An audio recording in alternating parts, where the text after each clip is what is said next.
Lord jail से ले आने वाला प्रभु यीशु मसीह की अति पवित्र नाम में सब पवित्र लोगों को मसीह देता हूँ। प्रभु की बड़ी दया है कि प्रभु ने और भी एक दिन इस रीति में आपके साथ प्रभु को आज वचन बांटने के लिए प्रभु ने अवसर दिया, मौका दिया, अनुग्रह दिया। इसके लिए प्रभु को बहुत बहुत धन्यवाद देता हूँ। आज आपको मालूम है कल क्रिसमस का दिन मनाते हुए दुनिया भर में लोगों ने धूमधाम कैसे कैसे मनाया। प्रभु बिना बहुत से लोग क्रिसमस मनाया। उनके जीवन में क्रिसमस का अर्थ तो लोग नहीं जाना। वास्तव में क्रिसमस क्या है? सच्चा परमेश्वर देहधारी होकर के ये दुनिया में जन्म लिया, जिसने सारा सृष्टि को बनाया। सारा सृष्टि बनाने वाला महान परमेश्वर, स्वर्ग और स्वर्गादि स्वर्ग में ना समाने वाला महान परमेश्वर, वो महान परमेश्वर हमारे समान एक मनुष्य होकर के एक बच्चे का रूप में जन्म लिया बोलेगा तो कितना बड़ी बात है। वास्तव में वो क्यों जन्म हुआ? वो कौन है? दुनिया में एक एक दिन कितनी लाखों लोग बच्चा जन्म होता है और कितने करोड़ों लोगों का जन्म हो गया, परंतु उनमें से किसी का भी जन्मदिन सारा दुनिया नहीं मनाता। सारा दुनिया मनाने वाला एक ही जन्मदिन है, प्रभु यीशु मसीह का जन्मदिन। मैं 25 दिसंबर यीशु मसीह का जन्मदिन है करके मैं नहीं बोल रहा हूं, वो बात तो विषय अलग है, मैं उस पर नहीं जा रहा हूं। परंतु जो भी है, एक बच्चे का जन्मदिन सारा दुनिया मनाना बोलेगा तो इसके अंदर कुछ तो खास बात है। आप प्रियो, जबकि सुसमाचार क्या है? जब पौलुस का भाषा में दूसरा तिमोथी दूसरा अध्याय का 8 वचन में वो सुसमाचार का बारे में जब बताता है, वो कहता है दूसरा तिमोथी दूसरा अध्याय का 8 वचन, यीशु मसीह को स्मरण रख जो दाऊद के वंश में से हुआ और मरे हुए में से जी उठा, और यह मेरे सुसमाचार के अनुसार है। इसका मतलब क्या है कि यीशु मसीह की जन्म और मृत्यु और जी उठना, ये तीनों बात यदि नहीं कहता तो वो सुसमाचार नहीं बनता। बहुत बड़ी बात है हमारे जीवन में। आज हम लोग जो वास्तव में उद्धार पाया, क्योंकि वो कौन है, वो किस लिए दुनिया में आया, ये बात जो लोगों ने सच में ये सच्चाई को जान पाया, वो प्रभु का अनुग्रह से जान पाया। प्रभु की बड़ा दया उन पर हुआ, क्योंकि सारे मानव जाति के लिए तैयार किया हुआ इतना बड़ा उद्धार, परमेश्वर की ओर से तैयार किया हुआ इस उद्धार को जिन्होंने प्राप्त किया या जिन्होंने उद्धार पाया, वे व्यक्ति में, वो व्यक्ति के हाथ में ये सुसमाचार पहुंच गया है। वो सुसमाचार जिसके हाथ में आया, उसका कर्तव्य है वो सारे लोगों को बताना, क्योंकि दुनिया में एकमात्र सुसमाचार है, गुड न्यूज, वो है प्रभु यीशु मसीह पर विश्वास करने के द्वारा हमें पाप क्षमा है, उद्धार है। मैं प्रभु को बहुत धन्यवाद देता हूं। कल का दिन में हम लोग रहने वाला नासिक में हमको ओपन एयर मीटिंग करने के लिए भी प्रभु ने मौका बनाकर दिया। इसके बाद में भी कुछ अन्य जाति के लोग, बहन लोग सुसमाचार सुनने के लिए बुलाया, वहां पर जाकर सुनाने के लिए मौका प्रभु ने दिया। और विश्वासियों के साथ कल का एक ही दिन में 3 संगति करने के लिए प्रभु ने कृपा दिया। हमें बहुत आनंद मिला। वास्तव में हमारे प्रभु कितना अच्छा है, कितना महान है। आपको मालूम है, जब अमेरिकन प्रेसिडेंट जॉन कैनेडी जब गोली से मारा गया, वो खबर दुनिया भर में कुछ घंटों में सबके पास, सबके कानों में पहुंच गया। देखो, एक व्यक्ति का वो मृत्यु दुनिया भर में पहुंचने के लिए ज्यादा समय नहीं लिया। इवन हमारा भारत का महात्मा गांधी जब गोली से मारा गया, वो खबर सारा दुनिया भर में फैलने के लिए ज्यादा समय नहीं लिया, सारे जगत को मालूम हो गया बहुत ही कुछ समय के अंदर। परंतु प्रियो, मैं आपको एक बात बताना चाहता हूं, इतना महान प्रभु का बहुत बड़ा कार्य, सारे मानव के संबंध की बात, इतना बड़ा उद्धार की बात, ये खबर एक दो दिन नहीं, एक दो साल नहीं, देखो 2000 साल से ज्यादा हो गया, अभी भी सबके पास ये सुसमाचार नहीं पहुंचा। इसका कारण क्या है? जो भी पाया वो लोग दूसरों को देने में उत्साही नहीं बना। प्रियो, कितना बड़ी दुख की बात है, क्योंकि लोग जैसा प्रभु चाहता है ऐसा प्रकार सुसमाचार सुनाने के लिए लोगों में उत्साह नहीं, वो इस नाम से अपने लिए कुछ खुशियां मनाते हुए अपना मूल्यवान समय को बर्बाद कर रहा है।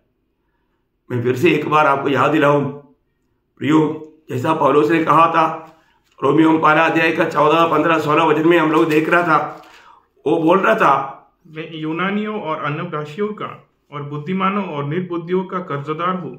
अतः मैं तुम्हें भी जो रोम में रहते हो सुसमाचार सुनाने को बरसक तैयार हूँ, क्योंकि मैं सुसमाचार से नहीं लज्जाता, इसलिए कि वह हर एक विश्वास करने वाले के लिए, पहले तो यहूदी फिर यूनानी के लिए उद्धार के निमित्त परमेश्वर की सामर्थ्य है। मैं एक बात आपको बताना चाहता हूँ, जो भी हम उद्धार पाए हुए लोग जरूर प्रभु का सुसमाचार अपना हाथ में पाया है, अपने पास सुसमाचार पहुंचा, हमने उस पर विश्वास किया, हमारे उद्धार हुआ।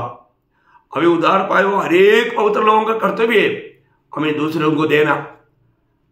हमारा घर के लोग, बंधु लोग, दोस्त लोग, पड़ोसी लोग, प्रियो, कितनी लोगों को ये अनंत जीवन का सुसमाचार, भविष्य का ये उद्धार का खबर, ये दूसरे को देना किसका काम है? ये हमारा काम है। हम लोग इस पर लापरवाही कर रहे हैं कि नहीं? हमारे पास आया हुआ सुसमाचार को में एक बड़ा खर्चदार है, वो बोझ बहुत लोगों में कार्य नहीं करता। हमारे जीवन में हम उद्धार पाने के बाद में दूसरे लोग भी अगर ये उद्धार नहीं पाएगा तो वो लोग पाव में जीकर पाव में मरकर नरक में जाएगा, उसका एक बोझ हमें होना चाहिए, क्योंकि जिंदगी एक ही मौका है, इसके बाद में अवसर नहीं। इसलिए जो भी हमें मिले हम उनको पूछना चाहिए कि आपको उद्धार हुआ है क्या? प्रभु यीशु मसीह आपको मिला है क्या? क्योंकि प्रभु यीशु मसीह के अलावा कोई उद्धार करता नहीं। प्रभु यीशु मसीह पर विश्वास करते बिना कोई उद्धार नहीं पा सकता। तो हम पाया हुए लोग अपने जीवन के गवाही दे करके लोगों को प्रोत्साहित करना हमारा कितना बड़ा जिम्मेवारी है प्रियो। वो जिम्मेवारी हम निभाता है क्या? एक बात मैं आपको बताना चाहता हूं, हमारे प्रभु ने जो सारे मानव जाति के लिए उद्धार तैयार करके वो मरकर जी उड़कर स्वर्ग में चला गया, उसका वापस आने का समय बहुत निकट हो गया। आपको याद होगा जब रोमियो का पत्री 13 अध्याय का 11 वचन में पौलुस कहता है, समय को पहचान कर ऐसा ही करो। देखा, समय को पहचानना प्रियो, समय को पहचानना, क्योंकि अगर हम सोचेगा ओ अभी भी बहुत समय है, बाद में हो जाएगा, कभी नहीं। पौलुस यहाँ पर बोलता है समय को तो पहचानना, क्योंकि इसलिए कि अब तुम्हारे लिए नींद से जाग उठने की घड़ी आ पहुंची है, क्योंकि जिस समय हमने विश्वास किया था उस समय के विचार से अब हमारा उद्धार निकट है। कितना गहरा बात यह हमारा बोलता है, अभी हमारा उद्धार निकट है, अभी हमारा प्रभु का आगमन बहुत निकट है, अभी हम ये दुनिया से जाने वाला है। प्रियो, हमको प्रभु ने अवसर दिया, प्रभु ने हमको समय दिया। वो समय जो प्रभु ने हमको दिया, प्रभु जो हमसे चाहता है, उस रीति में हम इस्तेमाल कर रहे हैं क्या? हम जहां तक सुसमाचार पहुंचाना चाहिए उनको हम दे पा रहे हैं क्या? अभी हमको कितना समय मिलेगा बोल नहीं सकता, क्योंकि दुनिया का अवस्था इतना भयंकर इसमें बिगड़ते जा रहा है और प्रभु का आगमन का हर प्रकार उसका चिन्ह हम देख रहे हैं। प्रियो किसी भी घड़ी को प्रभु का आगमन हो जाएगा। पत्रोस का भाषा में बोलेगा तो पत्रोस बोलता था, पहला पत्रोस उसका 4 अध्याय का 7 वचन का शुरुआत, सब बातों का अंत तुरंत होने वाला है, सब बातों का अंत तुरंत होने वाला है, इसलिए संयमी होकर प्रार्थना के लिए सचेत रहो। प्रियो हम लोग बहुत सावधान रहने का, सब बातों का अंत तुरंत होने वाला है। अभी अब देखो, मतलब अभी हमें ज्यादा समय मिलेगा करके नहीं सोचना, अभी ज्यादा वक्त नहीं। एक बात मैं आपको बताना चाहता हूं, जब यहेजकेल नबी किताब उसका 12 अध्याय उसका 28 वचन की मध्य में ऐसे एक शब्द है, मेरा वचन अभी मेरे किसी वचन के पूरे होने में फिर विलंब न होगा। देखा, अभी विलंब नहीं होगा प्रियो, अभी देर नहीं होगा, ये काम बहुत जल्दी होने वाला है। इसका मतलब हमें मिला हुआ समय के अंदर और हमने अपनी जिम्मेवारियों को नहीं निभाया तो प्रभु के सामने हम विश्वासी योग्य नहीं पाया जाएगा। कितना दुखदायी बात है प्रियो, हमारा ये खर्चा उसको हमें देना हमारे कर्तव्य है। यदि हम नहीं देगा तो प्रभु का दिल में कितना दुख होगा। प्रभु हमसे क्या चाहता है प्रियो? हमारे जीवन में प्रभु चाहने वाला सबसे बड़ी बात है हम ये सुसमाचार सबको दे। ये तो हमने देखा था ग्रेट कमीशन, प्रभु ने हमको दिया हुआ, उद्धार पाया हुआ हर एक पवित्र लोगों के लिए वो संदेश है प्रियो, सारे चेलों के लिए वो संदेश है। और ऐसा है तो आज हमारे जीवन में जो हमने निभाना चाहिए, मैं निभाया क्या? या मैं अपनी मनमानी कर रहा है? सुसमाचार सुनाने के लिए हमको समय नहीं, हम अपनी खुशियों में डूबा हुआ है। दुनियादारी के लोगों के जैसा जीवन बिताना कितना दुख भरा बात है प्रियो। एक व्यक्ति प्रभु में आने के बाद में नरक में रोने वालों का चिल्लाहट वो व्यक्ति को सुनने में आना चाहिए। अभी प्रियो हमें कितना भी समय मिले, हम हर एक को सुसमाचार सुनाने के लिए हमको समय कम है। अगर हम अपनी जिम्मेवारी नहीं समझेगा, उसको नहीं निभाएगा प्रियो, उस दिन प्रभु के न्यायासन के सामने हम लोग विश्वास योग्य नहीं पाया जाएगा। रोमियों का पत्र उसका 13 अध्याय का 7 वचन का बी पाठ में पौलुस कहने वाले शब्द है, 13 अध्याय का 7 वचन का बी पाठ, जिसका आदर करना चाहिए उसका आदर करो। मतलब जिसको जो देना चाहिए वो दो, हर एक का हक चुकाया करो। वो है, हर एक हक चुकाया करो। देखा, हर एक हक चुकाया करो। अभी उनका हक हमारे हाथ में है, दूसरे का हक वो है क्या है? ये उद्धार का संदेश, बहुत बड़ी बात है। जिनका हक है वो हमें चुकाना है। हमारे जीवन से उनको एक सुसमाचार मिलना चाहिए, उनका हक है। पर हम क्या कर रहे हैं? हम उनको ना देते हुए अब उसको दबा रहा है, उससे उनको नुकसान पहुंचा रहा है। मैं आपको बताना चाहता हूं, मतलब अगर हम लोग दूसरे का हक अगर हम उसको नहीं देगा, उनको कितना भयंकर भारी नुकसान आएगा। और वास्तव में मतलब स्वर्गीय पिता ने हम पर जो विश्वास करके हमारे हाथ में सौंपा, तो हम प्रभु के साथ विश्वास योग्य नहीं रहता। एक बात भी यहां पर आपको बताना चाहता हूं, वो क्या मालूम है? अगर हम अपना जो कार्य मैं आज जो करता है, मैं सही करता है क्या, ये बात को परखना है। मैं एक उसका एक एग्जाम्पल मानो राजा का किताब में है, दूसरा राजा उसका 7 अध्याय का 9 वचन में पढ़ेगा तो वहां पर 4 कोड़ी लोग मिलकर के कहने वाला एक शब्द, बहुत अनमोल शब्द है, मतलब समझने वाली बात है। दूसरा राजा 7 का 9। तब वे आपस में कहने लगे, जो हम कर रहे हैं वह अच्छा काम नहीं है। देखिए वो बोल रहा है जो हम कर रहे हैं अच्छा काम नहीं। प्रियो, मेरा प्रिय भाई बहनों, मैं आपको पूछना चाहता हूं, क्या आपने कभी जिंदगी में ऐसे सोचा है मैं ये जो कर रहा है अच्छा नहीं है? आप उधार पाने के बाद में आप दुनिया का रीति में है पिकनिक मनाते हुए, इधर उधर फालतू घूमते हुए, मनोरंजन करते हुए टाइम पास करता है, क्या ये सही बात है? ये अच्छा काम है? प्रभु का दृष्टि में अच्छा है क्या? आपको अच्छा लगता होगा, पर तो प्रियो आप प्रभु का दृष्टि में अच्छा कर रहे हैं क्या? इधर हजारों लाखों करोड़ों लोग पाप में मर करके नरक में जा रहे हैं, वो लोग चिल्ला रहे हैं, और आपके हाथ में उनकी छुटकारा का संदेश है, और आप वो संदेश को पाई करके देख करके आप मनमानी कर रहे हो क्या प्रियो? कभी आपको ऐसे लगा? आपको ऐसे लगा? अभी यहाँ पर विषय बहुत गहरे हुए प्रियो, क्योंकि यहाँ पर 4 कोड़ी लोग, आपको मालूम है वहां पर लोग शबरिया में अकाल के कारण, अगर आप थोड़ा पहले पढ़ करके देखेगा तो मैं पूरा वचन को नहीं पढ़ना चाहता हूं, लेकिन वहां पर राजा को बोलता है, राजा हमको बचा ले, हमको खाने के लिए कुछ नहीं।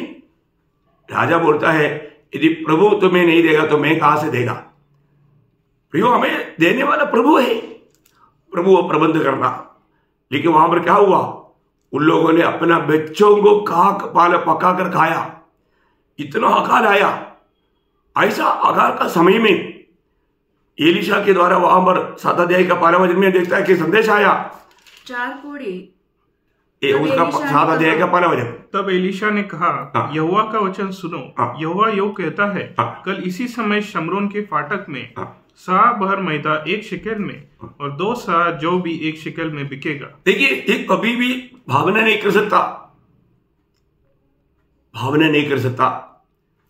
लोग इतना अकाल में है, खाने पीने के लिए कुछ भी नहीं, तभी वो लोग बच्चों को पका कर खाया बोलेगा। तो अभी आप सोचो ये कितना भयानक बात है, कितना दुखदायक बात है, इतना वहां पर अकाल है। उस समय में एलिशा बोलता है कल ये काम होने वाला है, और वो बात उस रीति में होने के लिए अभी क्या हुआ आपको मालूम है? आराम राजा ने बहुत बड़े एक सेना ला करके पूरा शमरिया को घेर लिया। उनके पास खाने पीने के लिए भी कुछ नहीं, बाहर नहीं जा सकता, ऐसा एक भयानक अवस्था में है। परंतु ये 4 कोड़ी लोग बोला, चलो अभी मानो हम लोग शमरिया में जाने से कोई फायदा नहीं, हम लोग उस आराम के उस चावनी पर डाल कर जा करके देखेंगे, और वो हमको जिंदा रख दिया तो ठीक है, नहीं तो भी कोई बात नहीं, मारा जाएगा तो मरने दो। लेकिन क्या हुआ? परमेश्वर का दास के द्वारा आया हुआ वचन पूरा करने के लिए परमेश्वर ने आराम सेना को एक बहुत भयंकर एक आवाज सुनाया। बड़ा दल उनका खिलाफ में आ रहा है। वो लोगों ने आपस में चर्चा किया, जरूर ये हमारे से डट करके हमें नाश करेगा, इसलिए हम भागो बोल करके उन्होंने जो भी भोजन पदार्थ लाया था, अभी आपको मालूम है लड़ाई में जाने के समय में बहुत भोजन पदार्थ लेकर जाता। मुझे ये बात अच्छी तरह मालूम, क्योंकि जब हम लोग मोसाम्बिक में पीस कीपिंग फोर्स में जब गया था, हमने यहाँ से जाने के टाइम पर 1 साल का वो एग्रीमेंट है, 1 साल के लिए यहाँ से पूरा रेशन तक हम लोग यहाँ से लेकर गया, जबकि उसका जरूरत नहीं था, लेकिन लेकर गया। प्रयोग लड़ाई में जब जाता है तो कितना दिन लगेगा मालूम नहीं, इसलिए काफी सामान लेकर के जाता है। अभी यहाँ पर आराम राजा का सेना ये सब कुछ लेकर आया था। अभी यहाँ पर हम देखते हैं कि ये 4 कोड़ी लोग वहां पर जाकर देखा, बाप रे, वहां पर इतना भोजन पदार्थ भर भर करके रखा है, और बहुत धन दौलत भी रखा है। उन्होंने एक तंबू में गया, उधर से लूट कर ला करके छुपाया, दूसरा तंबू में गया, उधर से ला करके छुपाया। लेकिन उनका मन गवाही देने लगा, अरे अभी हमारे तो भरपूर हो गया, लेकिन ये अभी शबरिया के लोग तो भूखा मर रहा है, तो हम लोग ये करता है तो अच्छा नहीं कर रहा है। उन लोगों का दिल में बहुत बड़ा प्रियो, यही तो बात है। अभी वो कोड़ियों के जीवन में वो विचार, बाकी लोग भूखा मर रहा है, इससे बढ़कर बात है ना प्रियो। आज लोग सच्चाई ना जान करके पापों में मर करके नरक में जा रहे हैं, लोग अशांति में डूबते जा रहे हैं। शांति के वचन आपके पास है, प्रभु का ये सत्य वचन आपके पास है। अभी ये 4 कोड़ी क्या बोलता है? हम ये जो कर रहा है अच्छा नहीं कर रहा है। आगे ये आनंद के समाचार का देखा, ये आनंद का समाचार का दिन है प्रियो। ये आनंद का समाचार आज आपका हाथ में है क्या? गुड न्यूज, सुसमाचार। हर एक भाभी को नरक में जाने की जरूरत नहीं, अनंत आग में बढ़ने की जरूरत नहीं। स्वर्ग मिलेगा, अनंत जीवन मिलेगा, शांति मिलेगा। ये आनंद का सुसमाचार आपके हाथ में नहीं, प्रियो, वो 4 करोड़ लोग बोलता है देखो हमें अभी हमें ये आनंद का समाचार लोग जल्दी देना चाहिए। आगे क्या बोलता? परंतु हम किसी को नहीं बताते। जो हम पाँव फटने तक ठहरे रहे तो हमको दंड मिलेगा। इसलिए अब आओ हम राजा के घराने के पास जाकर ये बात बतला दे। देखो अभी देर ना लगे, अभी वेट ना करे, तुरंत जाए। प्रियो, इतना बड़ी बात है। मैं आपको बताना चाहता हूं, जिसने भी उद्धार पाया उनके अंदर ऐसा ही कि जलन बंद होना चाहिए। मेरे प्रिय लोग, जो लोग अशांति में, निराशा में, दुखी होकर के, कितने लोग आत्महत्या कर रहे हैं, कितने लोग रेलवे पटरी ढूंढ रहे हैं, पर तो प्रियो उनके लिए शांति का वजन, अनंत जीवन का वजन, उद्धार का वजन मेरे और आपके हाथ में प्रभु ने पहुंचाया। हमारे कर्तव्य नहीं। जो वो लोग बोलता है अगर हम देर करेगा तो हम गुनाहगार बनेगा, हम दोषी हो जाएगा। प्रियो, प्रभु का वचन सुनाने में देर ना करे। मैं हर एक पवित्र लोगों से विनती करता हूं, आप कर्जदार है प्रियो, आप कर्जदार है। आप कर्जदार होकर के आप एक अच्छा इंसान है तो कैसा सो सकता? एक कर्जदार व्यक्ति को है ना, एक अच्छा इंसान को उनको नींद नहीं आता जब तक वो कर्जा नहीं निभाएगा। बहुत बड़ी बात है। और जिससे भी एक अच्छा एक आदमी है तो, और किसी भी खर्चा लिया है तो उसको हमेशा दिल बोझ रहता है, अरे वो खर्चा निभाना है, कैसे उसको मुझे पूरा करना। प्रियो, हमारे पास कितना भारी खर्चा है, इतना भयंकर खर्चा है। इतना भारी खर्चा लेकर के आप बहुत शांत रहते हो, आप उसका बारे में चिंता नहीं करता, क्योंकि उसके लिए भी वजन है ना। तुम्हारा सारा चिंता प्रभु पर छोड़ दो। प्रियो, वो यही बात का नहीं। आप गलत रीति में वचन को व्याख्या करके, तसल्ली खा करके जिंदगी मत बिताओ। हमें प्रभु ने इतना अनुग्रह दिया, इतना बड़ा उद्धार किया। प्रियो, आप सुसमाचार नहीं सुनाता है तो, जैसा मैंने शायद आपको इससे पहले भी कई बार बोला होगा, 1 कोरिन्थी 9 अध्याय का 16 वचन, यदि मैं सुसमाचार ना सुनाऊं तो मेरे लिए हाय, मेरे लिए हाय। प्रियो, सुसमाचार नहीं सुनाना ये तो बहुत भयंकर धोखा है आपके लिए। प्रभु की दृष्टि में आप बहुत बड़ा गुनहगार बनेगा। हमें प्रभु ने जहां पर भी ला करके रखा वहां पर हमें प्रभु का सुसमाचार का गवाही देना चाहिए, प्रभु का कार्य करना चाहिए, उसमें हमें देरी नहीं करना चाहिए। आपको मालूम है, एक बार यहूदियों के खिलाफ में एक हामान खड़ा हो गया। हामान पूरा यहूदियों को नष्ट करने के लिए प्लान बनाया और उसके लिए उन्होंने राजा से भी अनुमति ले लिया। ये बात जब मोर्दखाई को मालूम पड़ा, उस समय में मोर्दखाई एस्तेर को एक चिट्ठी लिखता है और एस्तेर को बोलता है तुझे जाकर के राजा से इस पे छुटकारा के लिए बात करना है।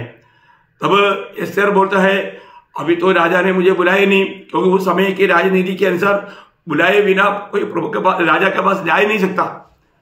लेकिन मोर्दखाई ने उसको एक बात खास चेतावनी देता है, एस्तेर का किताब 4 अध्याय उसका 14 वचन में, क्योंकि जो तू इस समय चुप रहे तो और किसी न किसी उपाय से यहूदियों का छुटकारा और उद्धार तो हो जाएगा, परंतु तू अपने पिता के घराने समेत नष्ट होगी। क्या जाने तुझे ऐसे ही कठिन समय के लिए राजपद मिला गया हो। देखा, उसको चेतावनी दे रहा है, एस्तेर तुझे प्रभु ने इस पदवी में लाया क्यों?